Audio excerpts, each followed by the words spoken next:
Hello everybody, this is Mukul-Ell and I'm back again with a very interesting topics. আসলে আজকে আমি কোনো lesson করাতে যাচ্ছি না, বাট ইংরেজি শেখা নিয়ে খুবই গুরুত্বপূর্ণ কিছু কথা বলতে যাচ্ছি। যারা অ্যাকচুয়ালি ইংরেজি শিখতে চাচ্ছে বা যারা ইংরেজি মোটামুটি পারে, ফ্লুয়েন্টলি বলতে পারে না কেন, ইত্যাদি বিষয় নিয়ে আজকে আমি কথা বলবো। সো যারা ইংরেজি শিখতে চাচ্ছেন তাদের মনের মধ্যে একটা প্রশ্ন জাগে, মানে দুইটা প্রশ্ন জাগে মূলত, যে why we can't speak in English or why we can't learn English, কেন আমরা ইংরেজি বলতে পারি না বা কেন আমরা ইংরেজি শিখতে পারি না। এ হলো একটা কোয়েশ্চেন্স। আর একটা কোয়েশ্চেন্স হলো যে why we can't speak in English fluently like native speaker, কেন আমরা ফ্লুয়েন্টলি ইংরেজিতে বলতে পারি না। এই দুটি কোয়েশ্চেন্স আমাদের মনের মধ্যে জাগে। সো প্রথম কোয়েশ্চেন্সের আনসার আমি দিচ্ছি যে why we can't speak in English, কেন আমরা ইংরেজিতে কথা বলতে পারি না। এটার বেশ কিছু কারণ রয়েছে। এর মধ্যে আমি কিছু গুরুত্বপূর্ণ কারণ আমি শেয়ার করব। সেটা হচ্ছে, প্রথমেই যে কারণটি সেটা হচ্ছে শাইনেস। উই ফিল শাইনেস, আমরা লজ্জা বোধ করি।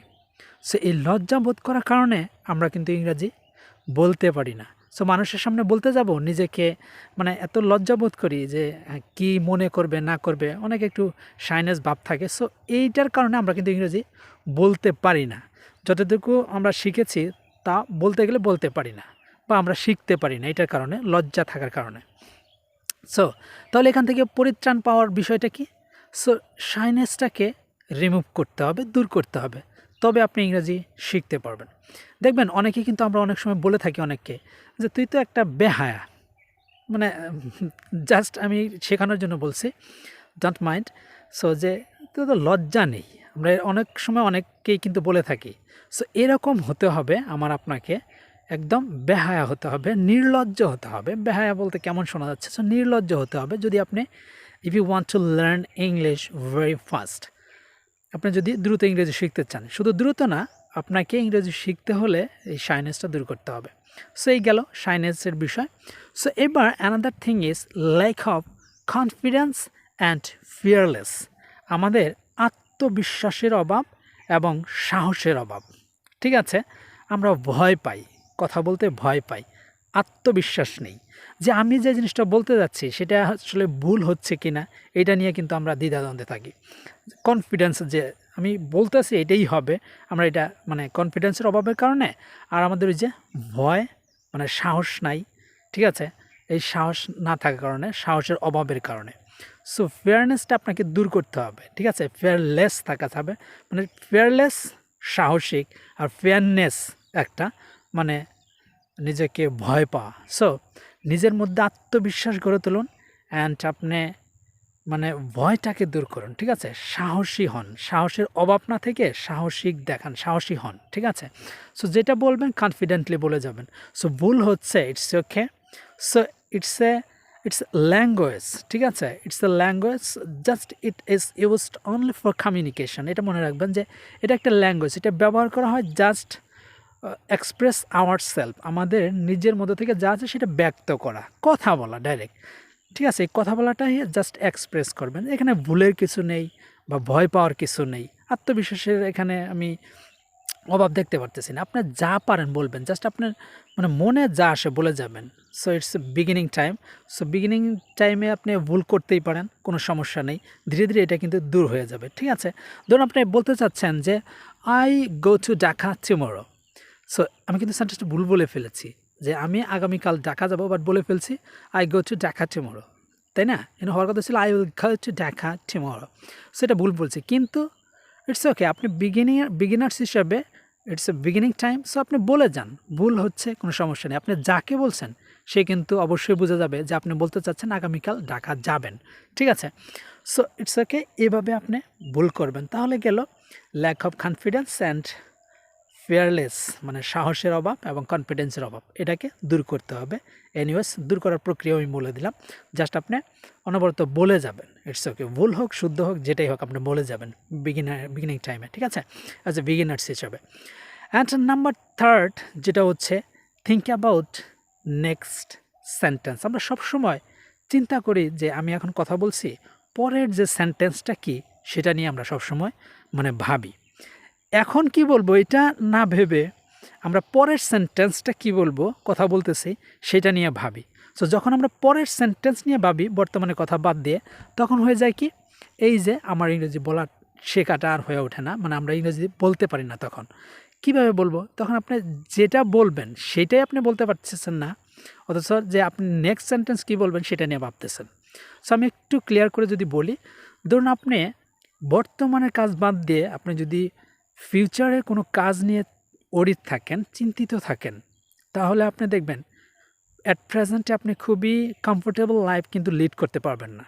কারণ আপনি যখন ফিউচার নিয়ে বেশি চিন্তা করে ফেলবেন যে আগামীকাল কী করবো, ওইটা নিয়ে কী করবো, তখন বর্তমানে যে কী করছেন সেটা নিয়ে কিন্তু আপনি অত কমফোর্টেবল ফিল করবেন না।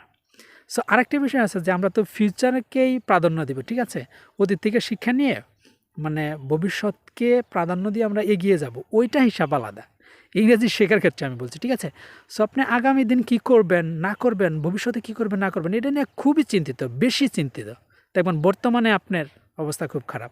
সো বর্তমানকে ভালো করুন, ভবিষ্যৎ একাই ভালো হয়ে যাবে। সো অনুরূপ আপনি এখন যে সেন্টেন্সটা বলবেন ওইটার উপর আপনি ইফোর্ট দেন, ওইটার উপর আপনি মানে খুব গুরুত্ব দেন, ঠিক আছে? তাহলে দেখবেন আপনি ইংরেজি শিখতে পাচ্ছেন বা ইংরেজি বলতে পারছেন, ঠিক আছে? সো কখনো আপনি ফিউচার নিয়ে ভাববেন না বা পরবর্তী সেন্টেন্সটা কি সেটা নিয়ে ভাববেন না। জাস্ট এখন যেটা বলবেন সেটাই আপনি বলে যাওয়ার জন্য চেষ্টা করবেন, দেখবেন যে প্রপারলি আপনি বলতে পারছেন, ঠিক আছে? তো এটা কখনো করবেন না। এখন যে সেন্টেন্সটা বলতে চাচ্ছেন এটাই বলবেন, পরবর্তী সেন্টেন্সটা কি সেটা নিয়ে আপনি ভাববেন না, সেটা পরে ভাববেন। আগে যেটা বলতে চাচ্ছেন সেটা প্রপারলি আপনি বলে ফেলুন, ঠিক আছে? সো নাম্বার 4 সেটা হচ্ছে লাইক আ প্র্যাকটিস। সো এবার প্র্যাকটিসের অভাব বা চর্চা করার অভাব, আপনি সঠিকভাবে চর্চা করছেন না। সেটা হচ্ছে কি, আপনি যেখান থেকেই শিখছেন না কেন ইংরেজি, সো আমার কথা বলি, আমি কোনো কোচিং সেন্টারে যে ইংরেজি শিখিনি বা ইউনিভার্সিটি থেকেও ইংরেজি শিখিনি, আমি একা একা আপনাদের ইনশাল্লাহ শেখাতে শেখাতে আমি শিখে ফেলেছি, ঠিক আছে? সো তাহলে why not you can't learn English? তাহলে কেন আপনি শিখতে পারবেন না? আমি যদি পারি বা অন্যরা যদি পারে তাহলে অবশ্যই আপনিও পারবেন। জাস্ট এটা কি, আপনি যেখান থেকে যে জিনিসটা শিখলেন না কেন সেটা আপনি প্রপারলি প্র্যাকটিস করছেন না, যার কারণে আপনি কিন্তু ইংরেজি বলতে পারছেন না। তাহলে আপনাকে কী করতে হবে? সো আপনাকে প্র্যাকটিস করতে হবে। ধরুন আপনি আমার কাছ থেকে শিখলেন, আমাকে ভালো লাগে, আমারটা দেখলেন, বা আরও অন্য ইউটিউবে অনেক কন্টেন্ট ক্রিয়েটর রয়েছে অ্যাবাউট লার্নিং ইংলিশ নিয়ে, হাউ টু লার্ন ইংলিশ, এটা নিয়ে সার্চ দিলে অনেক ভিডিওস পেয়ে যাবেন, ঠিক আছে? আমারটা হয়তো আপনার সিরিয়ালে পাবেনই না, আমি হয়তো বা নতুন শুরু করেছি এই জন্য। যাই হোক, আপনার যারটা ভালো লাগে সেখান থেকে আপনি কথা হচ্ছে 2টি ওয়ার্ডস আপনি শিখতে পারলেন, সেটাই আপনি প্রপারলি প্র্যাকটিস করার জন্য চেষ্টা করুন। কেউ তো খারাপ কোনো জিনিস দেখাচ্ছে না, আমারটা আপনার শুনতে ভালো লাগে না, ইটস ওকে, যারটা আপনার ভালো লাগে তারটা দিয়েই আপনি শিখুন। আর আমার কাছ থেকেও কোনো কিছু না কোনো কিছু শিখতে পারবেন। সো আমরা তো কোনো খারাপ কোনো কিছু শেখাচ্ছি না। সো আপনি শিখলেন, একটা ওয়ার্ড শিখলেন, আমরা শিখালাম, সেটা আপনি প্র্যাকটিস করলেন, এটা আপনারই বেনিফিট হবে, আপনারই লাভ হবে।